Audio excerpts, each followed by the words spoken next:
बिस्मिल्लाहिर्रहमानिर्रहीम। अस्सलाम वालेकुम। आज हम मटका बिरयानी घर पर बनाएंगे बहुत ही आसानी से बग़ैर कोयलों के। बिरयानी बनाने के लिए सबसे पहले राइस को बॉयल करेंगे। हाफ़ के जी राइस मैंने आधा घंटा पहले भिगो के रख दिए थे। यहाँ पे मैंने पानी बॉयल करने रखा है, उसमें साबित गरम मसाले सारे ऐड किए हैं। 1 टेबलस्पून भर के सॉल्ट ऐड किया है।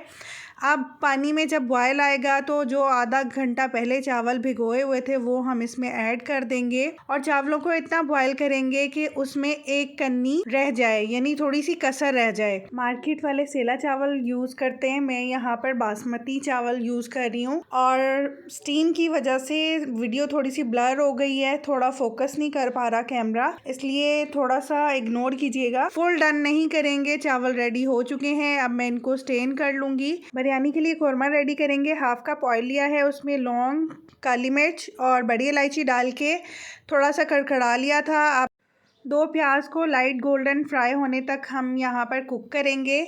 जब प्याज में लाइट गोल्डन कलर आ जाएगा तो हम इसमें हाफ़ के जी चिकन ऐड करेंगे। 1 tablespoon ginger garlic paste add करेंगे और उसको 3 से 4 मिनट अच्छे से भून लेंगे ताकि जिंजर गार्लिक की स्मेल ख़त्म हो जाए और चिकन भी थोड़ा सा फ्राई हो जाए। अब यहाँ पर मैंने 4 टमाटर लिए थे, उनको स्लाइस में कट कर लिया और 3 से 4 हरी मिर्चें जो जूलियन कट करके मैं ऐड कर रही हूँ। अब इसको ढाँप के हम 4 से 5 मिनट स्टीम पर पकने देंगे ताकि चिकन भी हमारा थोड़ा सा गल जाए और टमाटर भी सॉफ्ट हो जाए। 4 से 5 मिनट हो चुके हैं, ये देखिए टमाटर भी गल चुके हैं। अब मैं इसमें स्पाइसेस ऐड करूँगी। स्पाइसेस आप पहले नहीं ऐड करेंगे, जब टमाटर गल जाएंगे तो तब स्पाइसेस ऐड करेंगे। यहाँ पर 4 आलू बुखारे लिए हैं मैंने, जो कि पहले मैंने भिगो दिए थे। 1 टेबलस्पून धनिया पाउडर, 1 टीस्पून ज़ीरा, 1 tablespoon salt, 1 teaspoon chilli powder, 2 tablespoon भर के मैंने यहाँ पर शान का बॉम्बे बिरयानी मसाला लिया है। आप जिस भी ब्रांड का यूज़ करना चाहें कर सकते हैं, लेकिन शान के बिरयानी मसाले का बहुत अच्छा टेस्ट आता है। यहाँ पे मैंने 3 टेबलस्पून दही डाली है और दही डाल के अब इसको अच्छे से भून लेंगे ताकि स्पाइसेस का कच्चापन ख़त्म हो जाए। अच्छे से भून के इसको 5 से 7 मिनट हल्की आंच पे कुक होने देंगे ताकि हमारे जो चिकन में थोड़ी सी कसर रह गई है, चिकन अच्छे से कुक हो जाए। ये देखिए 7 से 8 मिनट बाद मैंने ढक्कन खोला है, मसाला भी बिल्कुल रेडी हो चुका है और चिकन भी हमारा माशाल्लाह से बिल्कुल कुक हो चुका है। आप स्पाइसेस को कम ज़्यादा अपने टेस्ट के हिसाब से कर सकते हैं। अब मैंने यहाँ पर मिट्टी की हांडी ली है, 1 टेबलस्पून ऑयल डाला है, 1 टेबलस्पून पानी डाला है। इसको सबको अच्छे से मिक्स कर लूँगी, पूरी हांडी को कवर कर लेंगे इससे, ताकि जब हम बिरयानी को दम लगाएं तो नीचे से हमारा कोरमा जले नहीं। अब सबसे पहले मैं कोरमे की लेयर दूंगी। आप भी इस रेसिपी को इजीली अब घर पर बना सकते हैं, कोई ज़रूरत नहीं है मार्केट से लेने की। हाफ़ कोरमा मैं पहली लेयर में ऐड करूंगी और हाफ़ कोरमा मैं दूसरी लेयर में ऐड करूंगी। इसके बाद धनिया, पुदीना, हरी मिर्चें, लेमन की स्लाइसेस ऐड कर रही हूँ और जो राइस बॉयल किए हुए थे वो ऐड कर रही हूँ। उनकी भी हाफ़ राइस की मैं अब लेयर दे रही हूँ। बहुत ही मज़ेदार बने थे, मिट्टी के हांडी की वजह से जो इसमें अरोमा आया था। आप एक दफ़ा ज़रूर ट्राई कीजिएगा मेरे कहने पर, बहुत ही मज़ेदार ये बिरयानी बनी थी।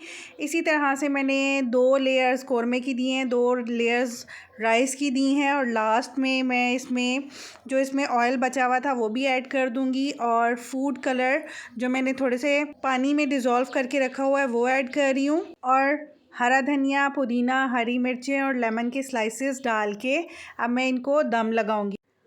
दम लगाने के लिए हम चूल्हे को पहले तेज़ आंच पर रखेंगे। 2 से 3 मिनट तेज़ आंच पर इसको करेंगे ताकि हमारी हांडी अच्छे से गर्म हो जाए। फिर इसको हम स्लो फ्लेम करके दम वाली आंच पे 5 से 7 मिनट सिर्फ दम देंगे। सिर्फ 5 से 7 मिनट ही दम देंगे क्योंकि मिट्टी की हांडी काफ़ी देर तक गर्म रहती है। 5 से 7 मिनट के बाद हमने इसको तकरीबन 10 मिनट छोड़ दिया था इसी तरह से, ताकि स्पाइसेस का जो अरोमा है वो अच्छे से बिरयानी में आए। फ़ौरन से अगर खोलेंगे तो बिरयानी में जो अरोमा आता है वो निकल जाता है। अब मैं इसको मिक्स करके सर्विंग डिश में निकालूंगी। अगर तो आपको रेसिपी अच्छी लगी तो लाइक कीजिए, कमेंट सेक्शन में अपना फ़ीडबैक ज़रूर दीजिएगा और अगर आप न्यू हैं मेरे चैनल पे तो आपसे रिक्वेस्ट है प्लीज़ मेरे चैनल को सब्सक्राइब कीजिएगा। नोटिफिकेशन के लिए बेल आइकन ज़रूर प्रेस कर लीजिएगा ताकि हर आने वाली न्यू रेसिपी मेरी आपको मिल सके। आप भी इसको एक बार मिट्टी की हांडी में इस तरह से बना के देखिएगा, बहुत डिफरेंट टेस्ट था। आप इसको ईट मेन्यू में ज़रूर शामिल कीजिएगा। रेगुलर बिरयानी तो हर कोई बनाता है, इस तरह से मिट्टी की हांडी में जब बनाएंगे तो आपके फैमिली मेम्बर्स को ज़रूर पसंद आएगी। और इसको मिट्टी की हांडी में ही या मिट्टी के बर्तन में ही सर्व कीजिएगा। बहुत मज़ेदार बिरयानी थी ये।